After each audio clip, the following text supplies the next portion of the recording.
Otro asunto que hemos tenido que considerar en esta discusión sobre la ordenación de mujeres se encuentra en la primera epístola del apóstol San Pablo a su discípulo Timoteo. Esta carta, junto con la segunda, son cartas de orientación pastoral, instrucciones que Pablo dirige a Timoteo para que aplique en su trabajo pastoral.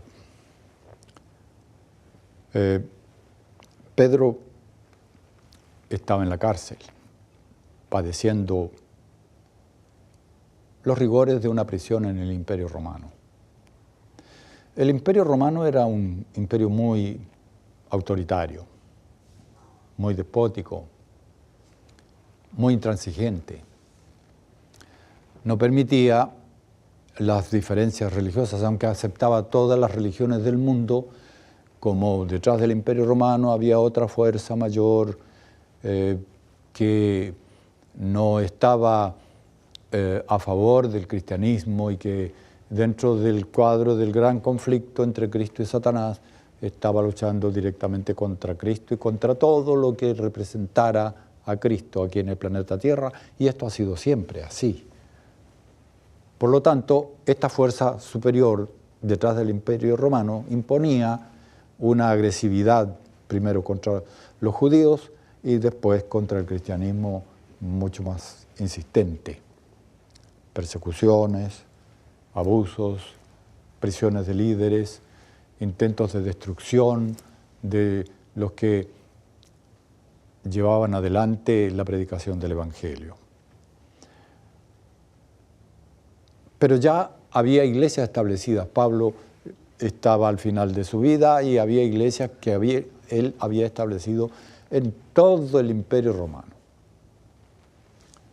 Entre esas estaba la iglesia de Éfeso, donde Timoteo era pastor. Entonces le escribió una carta enseñándole el oficio pastoral. En realidad se lo había enseñado a través de todos los años de práctica que habían convivido. Pero ustedes saben, los maestros siempre quieren dejar un legado a sus estudiantes y la mejor forma es instrucciones. Además, recordemos un detalle que no es detalle. Estaba en acción la inspiración del Espíritu Santo. Dios estaba utilizando la circunstancia que había entre Pablo y Timoteo para instruir a Timoteo y a todos los pastores de las iglesias, de la época y después, incluyendo la nuestra. Y en ese aspecto, y con eso en mente, Pablo escribió la carta que consideramos, en donde sí hay dos elementos que han sido utilizados, que han sido parte de la argumentación dentro de la discusión sobre la ordenación de mujeres. En ambos casos, el texto del capítulo 2, que nosotros no vamos a prestarle mucho tiempo en este momento, y el texto del capítulo 3, al cual sí le vamos a prestar el resto de nuestra conversación. En ambos casos, digo, hay unos que lo interpretan de un modo y otros que interpretan de otro modo. Nosotros aquí, en esta conversación, adoptamos el criterio de la Iglesia Adventista del Séptimo Día en la interpretación del texto bíblico. Y el texto bíblico se interpreta comparando un texto con otro, toda la Escritura, y la Escritura es la que nos define los contenidos.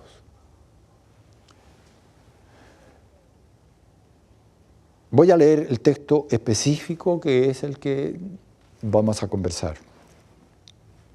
Está en el capítulo 3 y Pablo está diciéndole a Timoteo cómo debe ser el obispo o el anciano o el pastor de las iglesias? Porque en los escritos de Pablo y en el Nuevo Testamento en general, la función del anciano y del obispo o supervisor y la del pastor son idénticamente, con una pequeña diferencia. La del anciano es una función pastoral local, reducido a una iglesia específica, y la del pastor va con él a todos los lugares donde él sea asignado a trabajar. En los tiempos de Pablo y ahora es la misma cosa. Timoteo estaba en ese momento en la iglesia de Éfeso, pero podría haber estado, y sin duda ya había estado en otros lugares. Pablo lo había enviado a otros lugares. Entonces ahora todo lo que ocurre es que le da la instrucción en el final de la vida del apóstol. Y aquí en la instrucción acerca del obispo, le dice estas palabras iniciando la conversación sobre el particular. Palabra fiel, lo cual significa esto que te voy a decir, vale. No vayas a pensar que es una cuestión así de conversación amigable. Esto es serio. Esto es importantísimo. Palabra fiel. Si alguno anhela obispado, buena obra desea. Pero es necesario que el obispo sea irreprensible, marido de una sola mujer, sobrio, prudente, decoroso, no hospedador, apto para enseñar, no dado al vino, no pendenciero, no codicioso de ganancias deshonestas, sino amable, apacible, no avaro, que gobierne bien su casa, que tenga a sus hijos en sujeción con toda honestidad. Pues el que no sabe gobernar su propia casa, ¿cómo cuidará de la iglesia de Dios? Entonces, esta es la instrucción específica que le da en relación con el tema que estamos considerando y que se utiliza en la discusión sobre ordenación de mujeres. Tradicionalmente, este texto ha sido utilizado por los que no favorecen la ordenación de mujeres para decir que si el anciano, obispo o pastor debe ser marido, no puede ser esposa. Es decir, el marido es una definición como definición del pastor, se refiere a un hombre. Y el texto griego favorece esa interpretación porque utiliza la palabra aner, que aunque no es la palabra que se refiere solo y exclusivamente a los hombres, es la palabra que en general en el Nuevo Testamento se utiliza para esto. Hay unas pocas referencias al ser humano en general, pero esa palabra no es la típica para el humano en general. La típica es anthropos. Es así, puede ser hombre o mujer, ser humano. Esta es ser humano masculino. Y por eso mismo, entonces está reflejando una definición concreta de cualidad del anciano pastor, que debe ser tomada en cuenta por Timoteo, porque aún sí es deseable que sea obispo de una mujer, pero este obispo tiene que ser de esta manera, irreprensible. Cuando nosotros hablamos de una persona irreprensible, ya estamos saliéndonos del común de la humanidad. No es posible que se pueda aplicar esto a cualquier persona. La humanidad en general es reprensible. Por el solo hecho de que todos los seres humanos somos pecadores, ya ahí nomás hay una reprensión seria que hacer. pero el anciano tiene que ser irreprensible. ¿En qué sentido irreprensible? Por su conducta, naturalmente. Porque lo que se evalúa es la conducta, el modo de ser.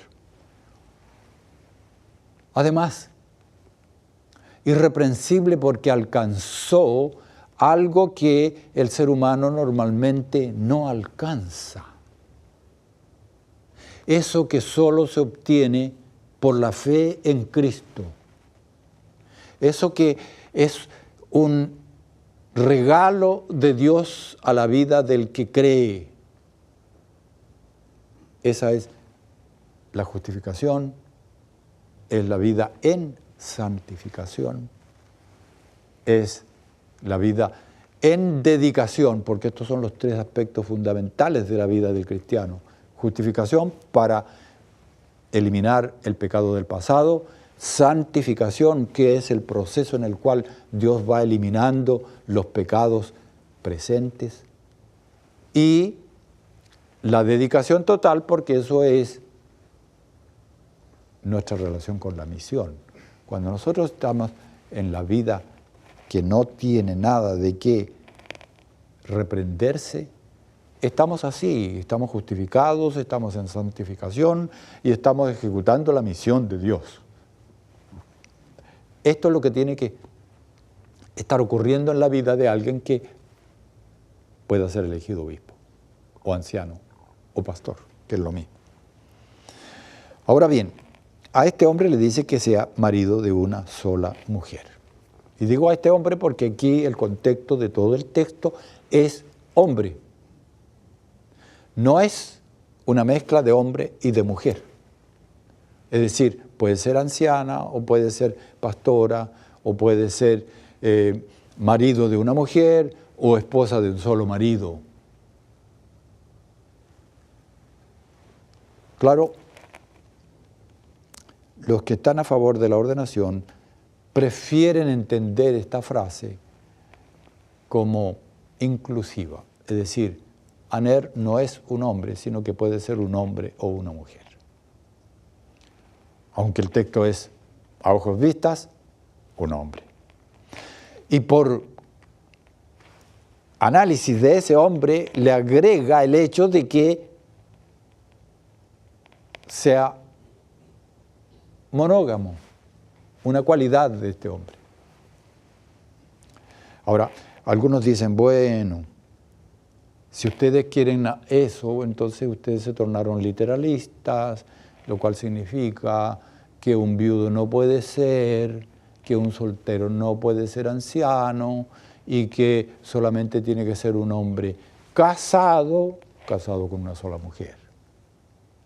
Y ustedes tienen ancianos que no son casados, y tienen ancianos que son viudos, y tienen ancianos que son jóvenes, entonces ustedes no pueden hacer eso.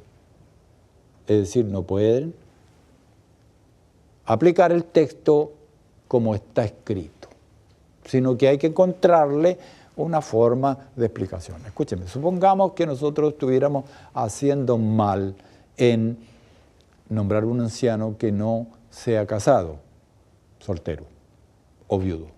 Supongamos. El hecho de que yo esté cometiendo un error me autoriza a cometer otro que está taxativamente dicho por Dios. Si yo cometo un pecado cualquiera, ¿el hecho de cometerlo me da libertad para cometer todos los demás pecados? Es una argumentación muy extraña al texto bíblico. Y más extraña porque no concuerda con la realidad de lo que Pablo está conversando. Entonces, todo lo que se hace es crear una dificultad, y si tú no cumples con esa dificultad que yo te creo, quiere decir que puedes aceptar lo que yo te estoy queriendo decir, de que aquí hay hombre y mujer en este contenido.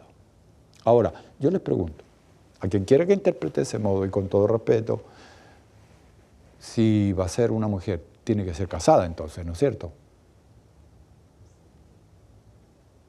Porque tú me estás diciendo que porque tenemos ancianos que no son casados, tenemos que aceptar lo otro. Tú estás confirmando de que tiene que ser casado. Cuando elijas a una mujer, tiene que ser casada, no puede ser soltera, no puede ser viuda.